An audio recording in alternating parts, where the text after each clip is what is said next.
가까운 사람이 가장 큰 업을 만든다. 동이 트기 시작하는 기원정사, 새벽 안개가 천천히 걷히고 있습니다. 연못 위로 연꽃 잎에 맺힌 이슬방울이 아침 햇살을 받아 영롱하게 빛납니다. 어디선가 새들의 지저귐이 들려오고 잔잔한 바람이 보리수 나무 잎사귀를 부드럽게 흔듭니다. 부처님께서는 평소처럼 좌선을 마치시고 제자들이 모여있는 법당으로 천천히 걸어오십니다. 발걸음마다 대지와 하나 되는 듯한 고요함이 느껴집니다. 부처님의 얼굴에는 깊은 평화가 머물러 있고 그 미소는 마치 잔잔한 호수의 수면처럼 고요합니다. 제자들은 이미 자리에 앉아 스승을 기다리고 있습니다. 나이 든 제자 한 분의 얼굴에는 깊은 고뇌가 서려 있습니다. 그는 며칠 동안 잠을 이루지 못했습니다. 가장 가까운 사람과의 관계 때문에 마음이 찢어지는 듯한 고통을 겪고 있었습니다. 영상을 시작하기 전에 작은 부탁 하나 드립니다. 이 채널은 부처님의 지혜를 통해 삶의 고통을 위로하고 마음의 평화를 찾는 이야기를 전합니다. 좋아요와 구독, 알림 설정은 더 많은 분들에게 이 위로가 전해질 수 있도록 돕는 여러분의 작은 나눔입니다. 그럼 이제 오늘의 이야기를 시작하겠습니다. 부처님께서 자리에 앉으시자 법당 안이 더욱 고요해집니다. 창밖으로 보이는 대나무 숲이 바람에 살랑거리며 자연스러운 음악을 만들어냅니다. 부처님께서는 잠시 눈을 감으시고 그 소리에 귀 기울이십니다. 그리고는 천천히 입을 여십니다. 제자들이여, 부처님의 목소리가 법당 안에 부드럽게 퍼집니다. 마치 따뜻한 봄바람처럼 부드럽지만 동시에 깊은 울림이 있는 목소리입니다. 오늘은 가장 어렵지만 가장 중요한 이야기를 하고자 합니다. 부처님께서 제자들을 둘러보십니다. 창밖으로 햇살이 점점 더 밝아지고 법당 안으로 따스한 빛이 들어옵니다. 가까운 사람이 가장 큰 업을 만듭니다. 법당 안이 숨을 멈춘 듯 고요해집니다. 제자들의 눈빛이 흔들립니다. 부처님께서 천천히 말씀을 이어가십니다. 멀리 있는 사람은 그대들을 다치게 할 수 없습니다. 스쳐 지나가는 사람도 그대들의 업을 만들지 못합니다. 하지만 가장 가까운 사람, 그대들이 가장 사랑하는 사람, 그대들이 가장 믿는 사람, 그들이 그대들에게 가장 깊은 상처를 줍니다. 부처님께서 잠시 말씀을 멈추시고 창밖을 바라보십니다. 연못의 물이 햇살을 받아 반짝이고 연꽃들이 고요히 피어 있습니다. 들어보십시오. 고뇌하던 나이 든 제자가 조심스럽게 손을 들었습니다. 부처님께서 고개를 끄덕이시자 그 제자가 떨리는 목소리로 말합니다. 스승님, 저에게는 40년을 함께 산 아내가 있습니다. 젊었을 때는 서로 사랑했습니다. 함께 가난을 이겨냈고 함께 자식을 키웠습니다. 하지만 이제 늙어서 보니 우리는 서로에게 가장 큰 고통을 주는 사람이 되었습니다. 제자의 목소리가 떨립니다. 매일 다툽니다. 사소한 일로 싸웁니다. 아침에 눈을 뜨면 아내의 얼굴을 보기가 두렵습니다. 잠자리에 들 때도 마찬가지입니다. 40년을 함께 산 사람이 이제는 저를 가장 힘들게 하는 사람이 되었습니다. 눈물이 제자의 뺨을 타고 흐릅니다. 이것이 제 업입니까? 제가 전생에 무슨 잘못을 했기에 이런 고통을 겪어야 합니까? 부처님께서는 부드럽게 미소 지으십니다. 일어나셔서 그 제자에게 다가가 손을 잡으십니다. 제자여, 그대의 고통을 압니다. 그리고 그것은 그대만의 고통이 아닙니다. 많은 사람들이 겪는 고통입니다. 부처님께서 제자를 법당 밖으로 이끕니다. 아침 햇살이 따사롭고 정원의 꽃들이 향기를 내뿜습니다. 저 나무를 보십시오. 부처님께서 큰 나무 한 그루를 가리키십니다. 나무의 가지들이 서로 얽혀 있습니다. 저 두 가지를 보십시오. 가장 가까이 있는 가지들입니다. 바람이 불 때 그 가지들은 서로 부딪힙니다. 소리를 냅니다. 때로는 서로를 상처냅니다. 멀리 있는 가지들은 절대 부딪히지 않습니다. 부처님께서 제자를 바라보십니다. 가까움은 양날의 검입니다. 가장 큰 사랑을 주지만 동시에 가장 큰 고통도 줍니다. 이것이 인연의 본질입니다. 제자가 물었습니다. 그렇다면 스승님, 우리는 어떻게 해야 합니까? 가까운 사람과 멀어져야 합니까? 부처님께서 고개를 저으십니다. 아닙니다. 거리가 답이 아닙니다. 이해가 답입니다. 부처님께서 다시 법당으로 들어오십니다. 제자들이 모두 기다리고 있습니다. 부처님께서는 천천히 자리에 앉으시고 말씀을 이어가십니다. 가까운 사람이 큰 업을 만드는 이유는 무엇일까요? 그것은 기대 때문입니다. 부처님께서 물그릇을 들어 올리십니다.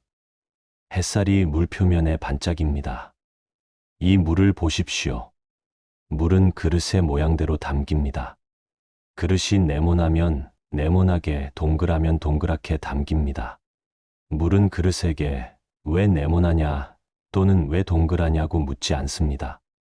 단지 그릇의 모양을 받아들일 뿐입니다. 하지만 사람은 다릅니다. 특히 가까운 사람에게는 기대를 합니다. 이렇게 해주어야 한다. 저렇게 해서는 안 된다. 나를 이해해야 한다. 나를 사랑해야 한다. 끝없는 기대를 합니다. 부처님께서 물그릇을 내려놓으십니다. 기대는 집착의 다른 이름입니다. 그리고 집착은 고통의 뿌리입니다. 다른 제자가 물었습니다. 스승님, 그렇다면 가까운 사람에게 아무것도 기대하지 말아야 합니까? 그것이 가능한 일입니까? 부처님께서 미소 지으십니다. 기대하지 말라는 것이 아니라 기대를 내려놓으라는 것입니다. 차이를 아십니까? 제자들이 고개를 가로젓습니다. 부처님께서 설명하십니다. 기대하지 않는 것은 무관심입니다. 하지만 기대를 내려놓는 것은 자유입니다. 그대들은 여전히 사랑하지만 상대방이 그대들의 기대대로 움직여야 한다는 집착을 놓는 것입니다. 부처님께서 창밖을 가리키십니다. 하늘의 구름이 천천히 흘러가고 있습니다. 저 구름을 보십시오. 구름은 어디로 가는지 정해져 있지 않습니다. 바람에 따라 움직입니다. 우리는 구름에게 동쪽으로 가라 또는 서쪽으로 가라고 명령하지 않습니다. 단지 구름이 흘러가는 모습을 바라볼 뿐입니다. 사람도 마찬가지입니다. 특히 가까운 사람일수록 그들이 그들의 길을 가도록 내버려 두어야 합니다. 그대들의 기대대로 움직이라고 강요하지 말아야 합니다. 나이 든 여제자 한 분이 말합니다. 스승님, 저에게는 아들이 있습니다. 저는 평생을 그 아들을 위해 살았습니다. 먹지 않고 입지 않으며 아들을 키웠습니다. 아들이 성공하기를 바랐습니다. 좋은 사람을 만나기를 바랐습니다. 행복하기를 바랐습니다. 여제자의 목소리가 떨립니다. 하지만 아들은 제 기대와 달리 살고 있습니다. 제가 원하지 않는 일을 하고 제가 좋아하지 않는 사람과 함께 삽니다. 저는 매일 밤 울며 잠듭니다. 아들을 위해 평생을 바쳤는데 왜 아들은 제 말을 듣지 않습니까? 부처님께서 깊이 한숨을 쉬십니다. 그리고 부드럽게 말씀하십니다. 제자여, 그대의 사랑을 압니다. 부모의 사랑은 세상에서 가장 깊고 넓은 사랑입니다. 하지만 그 사랑이 때로는 가장 큰 업을 만듭니다. 부처님께서 일어나셔서 정원으로 나가십니다. 제자들도 따라 나갑니다. 정원에는 여러 종류의 나무들이 자라고 있습니다. 이 나무들을 보십시오. 소나무는 소나무대로, 대나무는 대나무대로, 버드나무는 버드나무대로 자랍니다. 땅은 소나무에게 왜 대나무처럼 자라지 않느냐고 묻지 않습니다. 단지 모든 나무가 그들의 본성대로 자라도록 내버려 둡니다. 부처님께서 여제자를 바라보십니다. 자식도 마찬가지입니다. 그들은 그대의 소유물이 아닙니다. 그대를 통해 태어났지만 그대의 것이 아닙니다. 그들은 그들의 삶을 살아야 합니다. 그들의 길을 걸어야 합니다. 그대가 자식을 위해 희생한 것은 사실입니다. 하지만 그 희생이 자식을 그대의 기대대로 살게 할 권리를 주지는 않습니다. 여제자가 눈물을 흘립니다. 그렇다면 스승님, 제 희생은 무엇이었습니까? 제 사랑은 무엇이었습니까? 부처님께서 여제자의 손을 잡으십니다. 그대의 희생은 사랑이었습니다. 순수한 사랑이었습니다. 하지만 이제 그 사랑을 완성할 때입니다. 어떻게 완성합니까? 놓아주는 것입니다. 진정한 사랑은 소유가 아니라 자유입니다. 그대의 자식이 그들의 삶을 살도록 놓아주십시오. 그것이 그대의 사랑을 완성하는 길입니다. 해가 높이 올라갑니다. 부처님께서는 제자들과 함께 다시 법당으로 돌아옵니다. 법당 안은 시원하고 고요합니다. 부처님께서 말씀을 이어가십니다. 가까운 사람이 큰 업을 만드는 두 번째 이유는 익숙함입니다. 부처님께서 옆에 놓인 나무 탁자를 어루만지십니다. 매일 보는 탁자입니다. 그래서 우리는 이 탁자의 아름다움을 잊어버립니다. 나무의 결, 표면의 매끄러움, 색깔의 깊이, 모두 익숙해져서 보지 못합니다. 가까운 사람도 마찬가지입니다. 매일 보기 때문에 그들의 소중함을 잊어버립니다. 그들이 그대들을 위해 하는 작은 일들을 당연하게 여깁니다. 그들의 존재 자체를 당연하게 여깁니다. 한 제자가 고개를 끄덕입니다. 스승님, 맞습니다. 저는 아내가 매일 아침 밥을 짓는 것을 당연하게 여겼습니다. 어느 날 아내가 아파서 밥을 짓지 못했을 때, 그제야 그것이 얼마나 큰 일인지 깨달았습니다. 그렇습니다. 익숙함은 감사를 잊게 만듭니다. 그리고 감사가 사라진 곳에는 불평이 자라납니다. 부처님께서 창밖을 바라보십니다. 새들이 날아다니고 있습니다. 저 새들을 보십시오. 새들은 매일 같은 하늘을 날지만 매번 새로운 것처럼 날개를 펼칩니다. 같은 나무에 앉지만 매번 처음인 것처럼 노래합니다. 그대들도 가까운 사람을 대할 때 매번 처음 만난 것처럼 대하십시오. 그들이 하는 작은 일에 감사하십시오. 그들의 존재에 감사하십시오. 부처님께서 제자들을 둘러보십니다. 매일 아침 그대들 곁에 있는 사람을 보며 이렇게 생각하십시오. 오늘도 이 사람이 내 곁에 있구나. 감사하다. 단 한 번도 당연한 것은 없습니다. 모든 것은 인연입니다.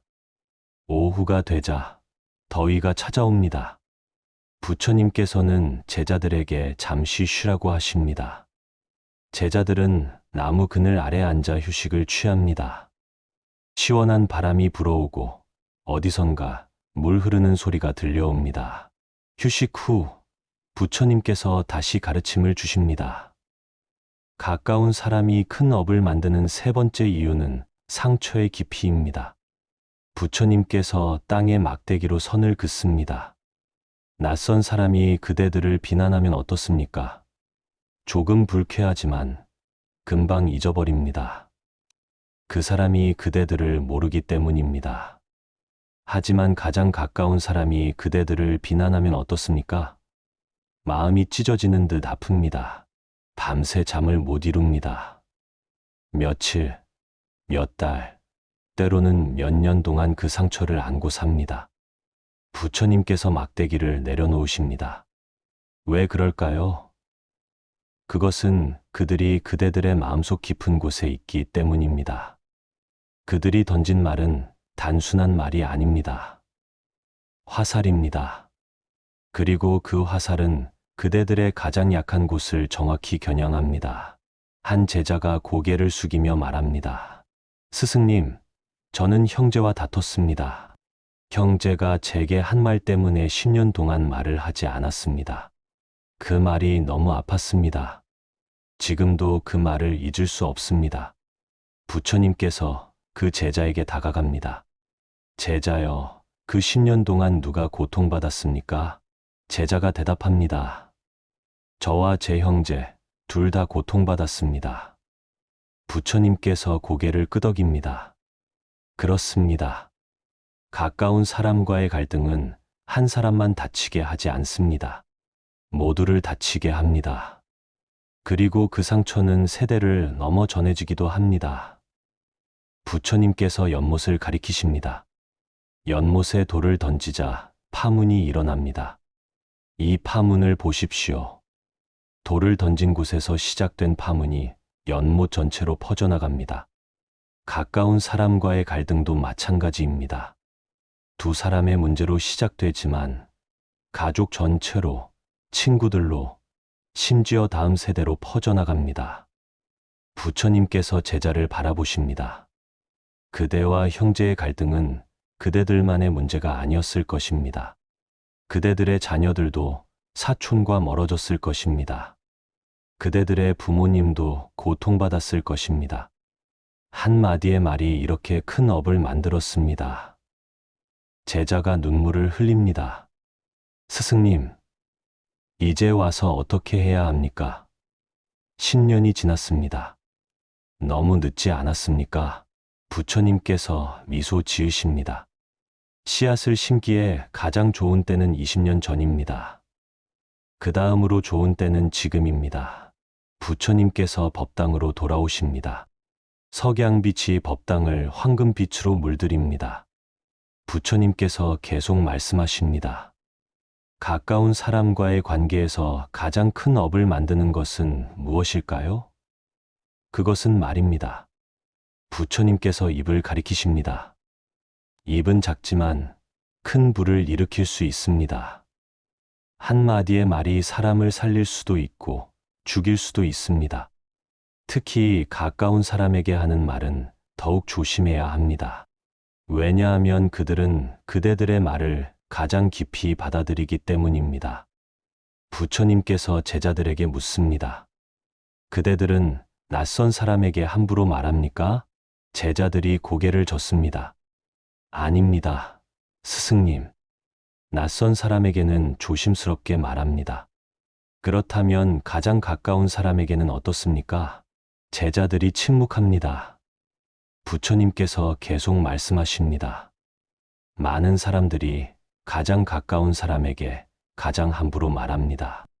어차피 나를 이해해 줄 거야. 어차피 나를 용서해 줄 거야 라고 생각하며 거친 말을 쏟아냅니다. 하지만 그것은 잘못된 생각입니다. 가까운 사람일수록 그대들의 말에 더 깊이 상처받습니다. 부처님께서 예를 드십니다. 남편이 아내에게 합니다. 당신은 항상 그래. 당신 때문에 내 인생이 망했어. 당신 어머니처럼 되어가는구나. 아내가 남편에게 합니다. 당신은 무능해.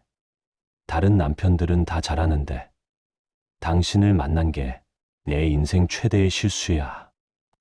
부모가 자식에게 합니다. 넌 왜 형처럼 못하니? 넌 항상 실망만 안겨줘. 차라리 너를 낳지 않았으면 좋았을걸. 자식이 부모에게 합니다. 엄마 아빠는 나 이해 못해. 다른 부모들은 다 해주는데. 이래서 내가 집에 오기 싫다니까. 부처님께서 잠시 멈추십니다. 법당 안이 고요합니다. 이런 말들은 칼보다 날카롭습니다.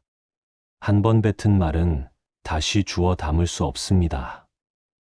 화살이 활을 떠나면 다시 돌아오지 않듯이 말도 입을 떠나면 되돌릴 수 없습니다. 한 제자가 물었습니다. 스승님, 그렇다면 화가 날 때는 어떻게 해야 합니까? 참아야 합니까? 부처님께서 대답하십니다. 참는 것이 아니라 멈추는 것입니다. 차이를 아십니까? 참는 것은 분노를 안에 쌓아두는 것입니다. 언젠가 폭발합니다. 하지만 멈추는 것은 다릅니다. 화가 날 때 말하기 전에 멈추십시오. 부처님께서 숨을 깊이 들이쉬고 내쉬십니다. 3번 숨을 쉬십시오. 그리고 물으십시오. 이 말이 정말 필요한가? 이 말이 상황을 나아지게 할까? 악화시킬까? 내일 아침에도 이 말을 하고 싶을까? 만약 이 질문들에 대한 답이 아니오라면 말하지 마십시오. 침묵이 때로는 가장 지혜로운 말입니다. 밤이 깊어갑니다. 달이 하늘 높이 떠올랐고 그 빛이 법당을 은은하게 비춥니다. 부처님께서는 제자들에게 차를 따라주시며 말씀을 이어가십니다. 가까운 사람과의 관계에서 또 다른 업을 만드는 것은 비교입니다. 부처님께서 2개의 꽃을 들어 올리십니다. 하나는 장미이고 하나는 연꽃입니다. 이 2꽃을 보십시오. 어느 것이 더 아름답습니까? 제자들이 대답합니다. 둘 다 아름답습니다, 스승님. 부처님께서 고개를 끄덕입니다. 그렇습니다. 각각의 아름다움이 있습니다. 장미는 장미대로, 연꽃은 연꽃대로 아름답습니다. 비교할 필요가 없습니다. 하지만 사람들은 가까운 사람들을 끊임없이 비교합니다. 부처님께서 예를 드십니다. 아내를 다른 아내와 비교합니다. 옆집 아내는 요리를 잘하는데, 친구 아내는 예쁜데, 형수는 살림을 잘하는데, 남편을 다른 남편과 비교합니다. 옆집 남편은 돈을 잘 버는데, 친구 남편은 로맨틱한데, 형부는 집안일을 돕는데, 자식을 다른 자식과 비교합니다. 내 친구는 공부를 잘하는데, 내 사촌은 효자인데, 옆집 애는 말을 잘 듣는데, 부처님께서 2꽃을 내려놓으십니다. 이런 비교는 무엇을 낳습니까? 불만을 낳습니다. 원망을 낳습니다. 그리고 가장 가까운 사람을 가장 멀게 만듭니다. 왜냐하면 비교받는 사람은 이렇게 느낍니다. 나는 있는 그대로는 충분하지 않구나. 나는 누군가가 되어야 하는구나. 나는 사랑받지 못하는구나. 한 여제자가 눈물을 흘리며 말합니다. 스승님, 저는 평생 남편에게 비교당하며 살았습니다. 시어머니는 항상 큰며느리는 이런데 너는 왜 저래라고 하셨습니다. 남편도 형수님은 이런데라고 했습니다. 저는 제가 부족한 사람이라고 느꼈습니다. 평생 동안 부처님께서 그 여제자의 손을 잡으십니다. 제자여, 그대는 부족하지 않습니다. 그대는 그대로 완전합니다. 비교하는 사람들이 그대의 가치를 보지 못했을 뿐입니다. 부처님께서 제자들을 둘러보십니다. 들으십시오. 가까운 사람을 다른 사람과 비교하지 마십시오. 그들은 그들대로 완전합니다. 그들의 장점을 보십시오. 그들의 노력을 보십시오. 그들의 사랑을 보십시오.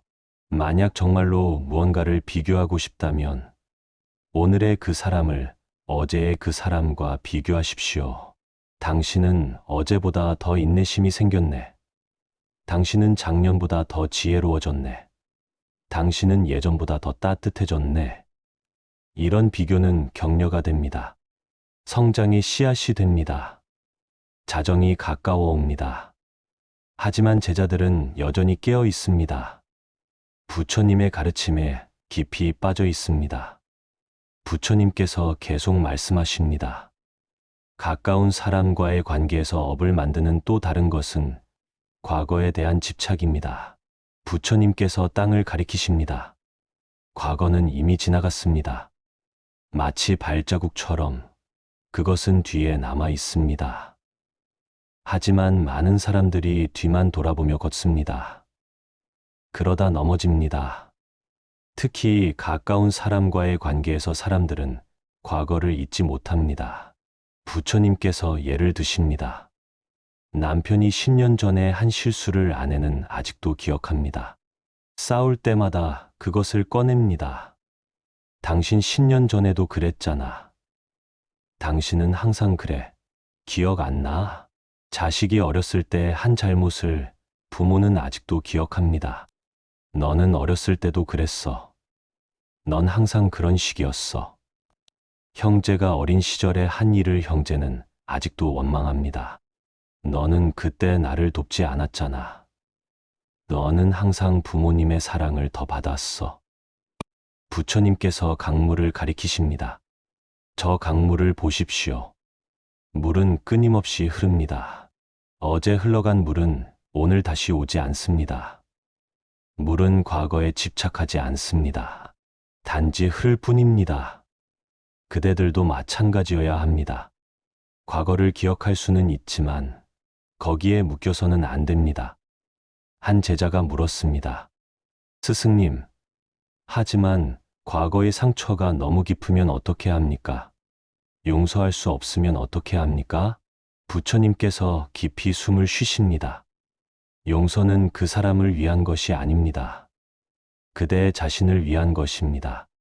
부처님께서 무거운 돌을 들어 올리십니다. 이 돌을 보십시오.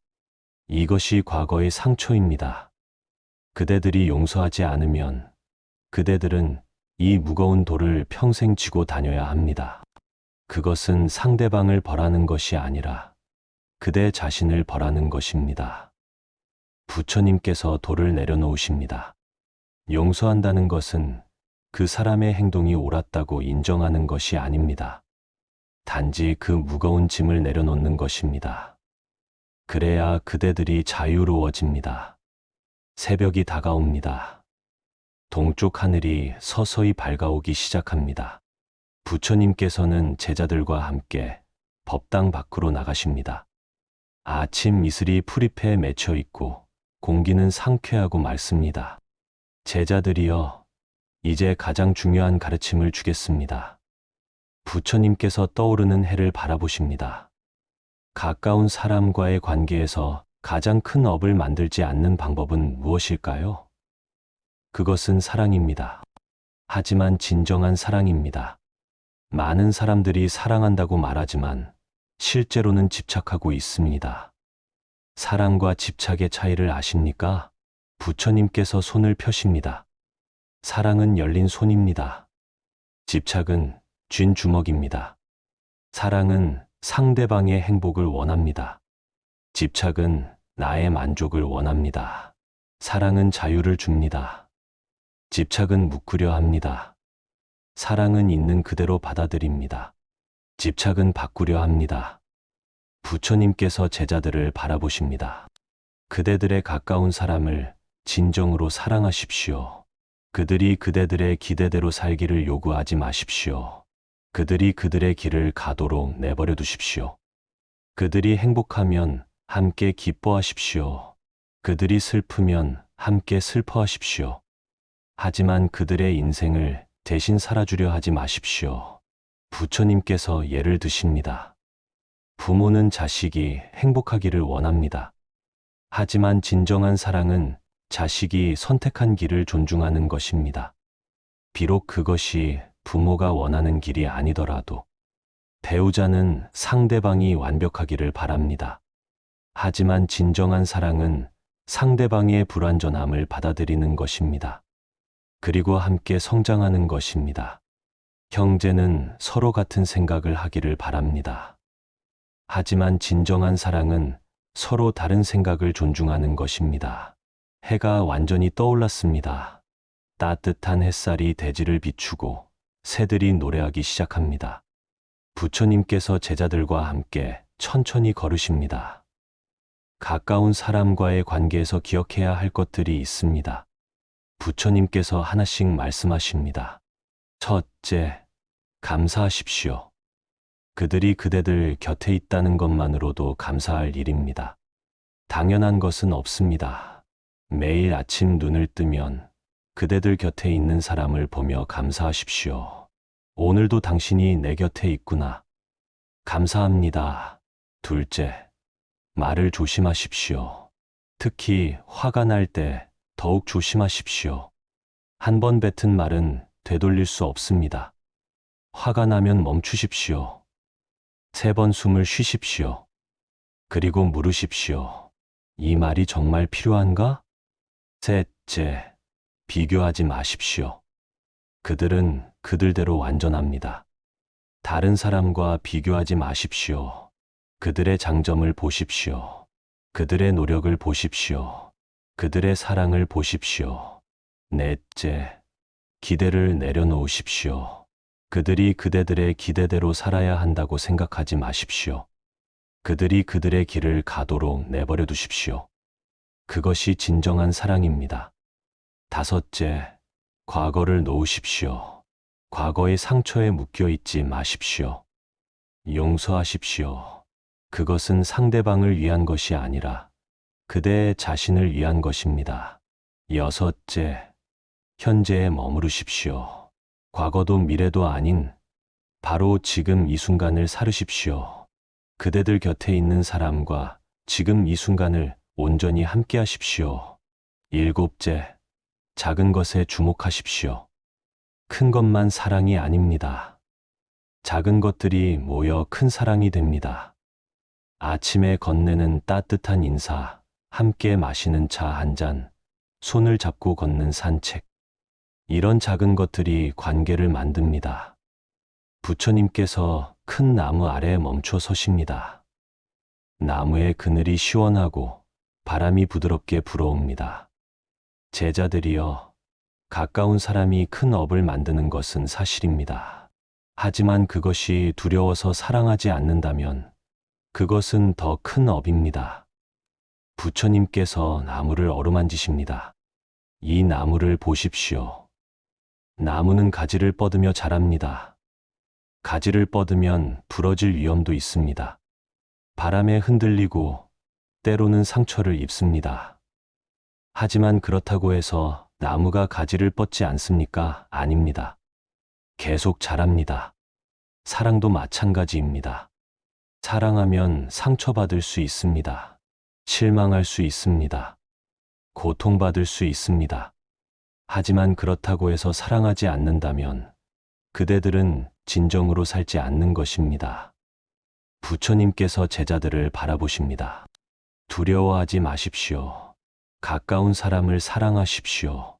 진정으로 사랑하십시오. 그리고 그 사랑 속에서 지혜를 실천하십시오. 감사하고, 말을 조심하고, 비교하지 않고, 기대를 내려놓고, 과거를 놓고, 현재에 머무르고, 작은 것에 주목하십시오.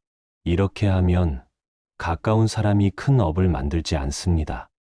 오히려 가까운 사람이 가장 큰 축복이 됩니다. 부처님께서 연못가로 제자들을 이끕니다.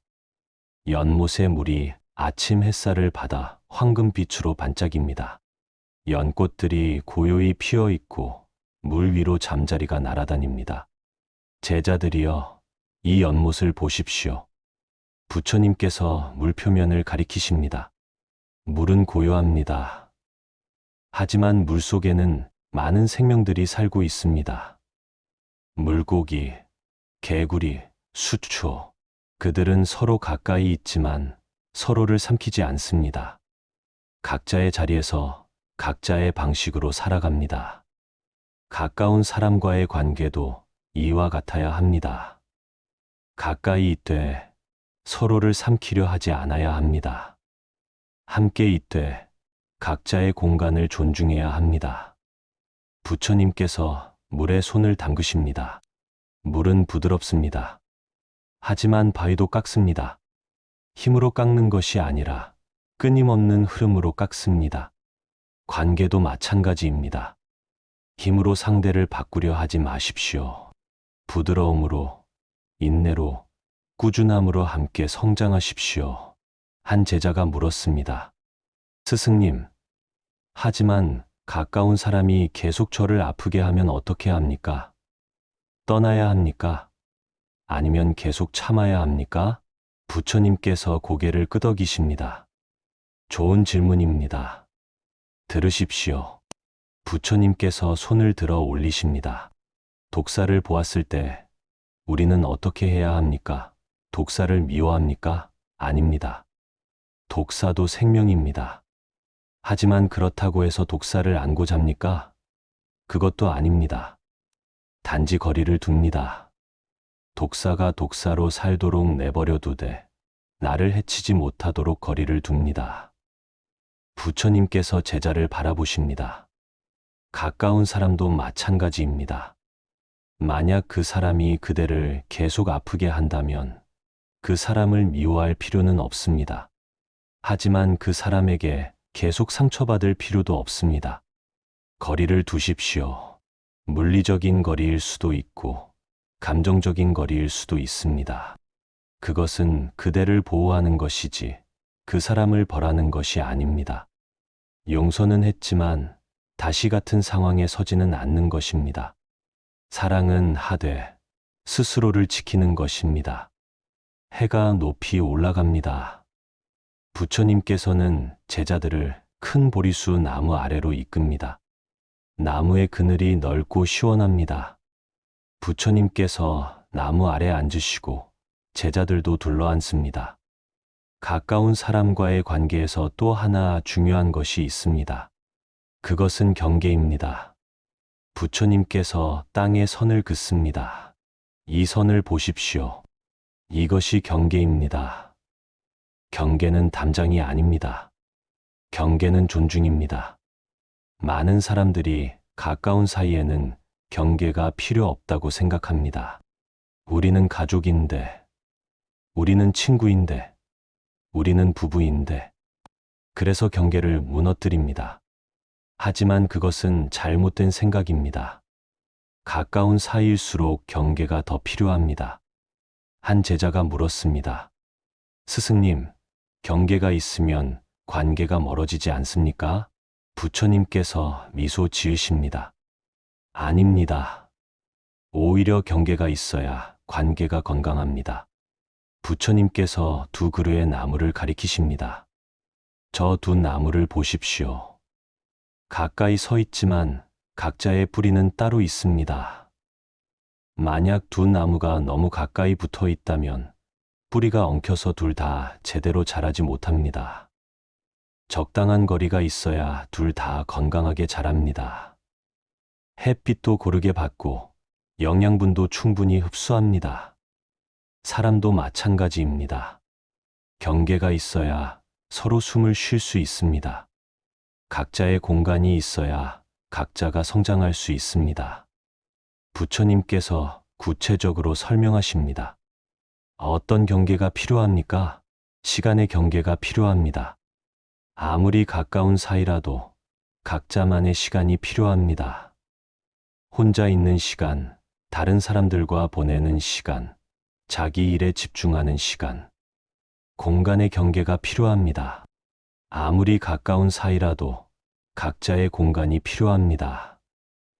혼자만의 공간, 침범받지 않는 영역, 감정의 경계가 필요합니다. 아무리 가까운 사이라도 상대방의 감정을 내 것으로 만들어서는 안 됩니다. 상대가 슬프다고 해서 내가 똑같이 슬퍼할 필요는 없습니다. 함께 슬퍼하되 그 감정에 휩쓸리지는 않아야 합니다. 결정의 경계가 필요합니다. 아무리 가까운 사이라도 각자가 자기 삶의 결정을 내려야 합니다. 상대방이 모든 것을 결정하도록 내버려 두어서는 안 됩니다. 부처님께서 제자들을 바라보십니다. 경계를 설정하는 것은 이기적인 것이 아닙니다. 오히려 관계를 보호하는 것입니다. 경계가 없으면 관계는 숨이 막혀 죽습니다. 시간이 흐르고 정오가 되었습니다. 부처님께서는 제자들과 함께 공양을 하십니다. 조용히 음식을 먹으며 각자 생각에 잠깁니다. 공양 후 부처님께서 다시 가르침을 주십니다. 가까운 사람과의 관계에서 업을 만드는 또 다른 것은 책임의 전가입니다. 부처님께서 돌을 들어 올리십니다. 이 돌은 무겁습니다. 만약 이 돌을 그대들에게 던진다면 그대들은 다칠 것입니다. 하지만 많은 사람들이 가까운 사람에게 책임이라는 무거운 돌을 던집니다. 당신 때문에 내 인생이 이렇게 됐어. 너 때문에 우리 가족이 불행해. 당신이 아니었으면 나는 성공했을 거야. 부처님께서 돌을 내려놓으십니다. 이런 말들은 무거운 돌을 던지는 것과 같습니다. 그리고 그 돌은 상대방만 다치게 하는 것이 아니라 결국 그대들도 다치게 합니다. 왜냐하면 그것은 거짓이기 때문입니다. 그대들의 인생은 그대들의 것입니다. 다른 누구도 그대들의 인생을 대신 살지 않습니다. 부처님께서 자신의 가슴을 가리키십니다. 행복도 불행도 성공도 실패도 모두 그대들 안에 있습니다. 다른 사람 때문이 아닙니다. 가까운 사람이 영향을 줄 수는 있습니다. 하지만 그것이 전부는 아닙니다. 그대들이 어떻게 받아들이고 어떻게 반응하느냐가 더 중요합니다. 한 제자가 손을 들었습니다. 스승님, 하지만 정말로 가까운 사람 때문에 고통받는 경우도 있지 않습니까? 예를 들어 폭력적인 부모 밑에서 자란 아이는 상처를 받습니다. 그것은 아이의 잘못이 아니지 않습니까? 부처님께서 고개를 끄덕이십니다. 그렇습니다. 과거에 받은 상처는 실제로 있습니다. 그것을 부정하는 것이 아닙니다. 하지만 들으십시오. 과거는 바꿀 수 없습니다. 그대들이 어린 시절에 받은 상처는 사실입니다. 하지만 지금 이 순간 성인이 된 그대들은 선택할 수 있습니다. 계속 피해자로 살 것인가? 아니면 생존자가 될 것인가? 과거의 상처를 핑계로 아무것도 하지 않을 것인가? 아니면 그 상처에도 불구하고 앞으로 나아갈 것인가? 부처님께서 땅에 떨어진 씨앗을 집어 올리십니다. 이 씨앗을 보십시오. 이 씨앗은 나무에서 떨어졌습니다. 높은 곳에서 떨어지며 상처를 입었을 수도 있습니다. 하지만 씨앗은 그 상처 때문에 싹을 틀지 않습니까? 아닙니다. 오히려 그 상처를 통해 물을 흡수하고 싹을 틔웁니다. 그대들도 마찬가지입니다. 과거의 상처를 인정하되 그것에 갇히지 마십시오. 그 상처를 성장의 씨앗으로 만드십시오. 책임을 다른 사람에게 전가하는 순간 그대들은 힘을 잃습니다. 하지만 책임을 받아들이는 순간 그대들은 힘을 얻습니다. 오후가 깊어갑니다. 부처님께서는 제자들과 함께 산책을 합니다. 좁은 길을 따라 천천히 걸으며 주변의 자연을 바라봅니다.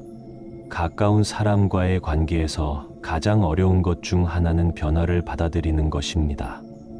부처님께서 길가의 나무를 가리키십니다. 이 나무를 보십시오. 봄에는 꽃이 피고 여름에는 잎이 무성하고 가을에는 단풍이 들고 겨울에는 잎이 떨어집니다. 나무는 끊임없이 변합니다. 하지만 우리는 나무에게 왜 변하느냐고 묻지 않습니다. 그것이 자연스러운 것임을 알기 때문입니다. 부처님께서 멈추어 서서 제자들을 바라보십니다. 사람도 마찬가지입니다. 사람은 변합니다. 10년 전의 그대들과 지금의 그대들이 다르듯이 가까운 사람도 변합니다. 하지만 많은 사람들이 가까운 사람의 변화를 받아들이지 못합니다. 결혼 전에는 안 그랬는데, 예전에는 그렇지 않았는데, 왜 변했어? 이런 말들은 상대방에게 변하지 말라고 강요하는 것입니다. 그것은 자연을 거스르는 것입니다. 부처님께서 강물을 가리키십니다. 저 강물을 보십시오. 물은 끊임없이 흐릅니다. 어제의 강물과 오늘의 강물은 다릅니다. 같은 강물을 2번 밟을 수 없습니다. 사람도 마찬가지입니다. 매 순간 변합니다. 경험을 통해, 시간을 통해, 배움을 통해 변합니다. 그 변화를 받아들이십시오. 저항하지 마십시오. 변화를 받아들이는 것이 사랑입니다. 한 여제자가 눈물을 흘리며 말합니다. 스승님, 저는 남편이 변한 것이 너무 슬픕니다. 결혼 초에는 그렇게 다정했는데 이제는 차갑습니다. 예전의 남편으로 돌아갔으면 좋겠습니다. 부처님께서 그 여제자에게 다가가 손을 잡으십니다. 제자여, 그대의 슬픔을 압니다. 하지만 물으십시오. 그대는 변하지 않았습니까? 여제자가 고개를 숙입니다. 저도 변했습니다. 결혼 초에는 예뻐 보이려고 노력했는데 이제는 그러지 않습니다. 결혼 초에는 남편에게 다정하게 대했는데 이제는 짜증을 냅니다. 부처님께서 미소 지으십니다. 그렇습니다. 그대도 변했고 남편도 변했습니다. 둘 다 변했습니다. 그것은 자연스러운 것입니다. 하지만 변화가 나쁜 것만은 아닙니다. 변화는 성장의 기회입니다. 예전의 관계로 돌아가려 하지 마십시오. 그것은 불가능합니다. 대신 새로운 관계를 만들어 가십시오. 지금의 그대와 지금의 남편이 새로운 방식으로 사랑하는 법을 배우십시오. 그것이 진정한 사랑입니다. 저녁이 다가옵니다. 부처님께서는 제자들과 함께 다시 법당으로 돌아옵니다. 석양빛이 법당을 붉게 물들이고 모든 것이 평화롭습니다. 제자들이여, 오늘 하루 많은 이야기를 했습니다. 이제 정리하겠습니다. 부처님께서 천천히 말씀하십니다. 가까운 사람이 가장 큰 업을 만드는 것은 사실입니다. 하지만 그것은 저주가 아니라 가르침입니다. 가까운 사람을 통해 우리는 가장 많이 배웁니다. 인내를, 용서를, 사랑을, 지혜를 배웁니다. 가까운 사람은 우리의 거울입니다. 그들을 통해 우리 자신을 봅니다. 우리의 집착을, 우리의 기대를, 우리의 두려움을, 우리의 사랑을 봅니다. 부처님께서 등불을 켜십니다. 부드러운 빛이 법당을 채웁니다. 그렇다면 어떻게 해야 합니까? 첫째, 기대를 내려놓으십시오. 가까운 사람이 그대들의 기대대로 살아야 한다고 생각하지 마십시오. 둘째, 감사하십시오. 그들이 그대들 곁에 있다는 것만으로도 감사할 일입니다. 셋째, 말을 조심하십시오. 특히 가까운 사람에게 하는 말은 더욱 조심하십시오. 넷째, 비교하지 마십시오. 그들은 그들대로 완전합니다. 다섯째, 용서하십시오. 과거의 상처를 놓으십시오. 여섯째, 경계를 존중하십시오. 가까운 사이일수록 경계가 필요합니다. 일곱째, 변화를 받아들이십시오. 사람은 변합니다. 그것은 자연스러운 것입니다. 여덟째, 책임을 전가하지 마십시오. 그대들의 삶은 그대들의 것입니다. 아홉째, 현재에 머무르십시오. 과거도 미래도 아닌 지금 이 순간을 살으십시오. 열째, 진정으로 사랑하십시오. 집착 없이, 조건 없이 있는 그대로 사랑하십시오. 밤이 깊어갑니다. 달이 하늘 높이 떠올랐고 별들이 반짝입니다. 부처님께서는 제자들에게 마지막 가르침을 주십니다. 제자들이여, 가까운 사람과의 관계는 수행입니다. 가장 어려운 수행이지만 동시에 가장 의미 있는 수행입니다. 산 속에서 혼자 명상하는 것은 쉽습니다.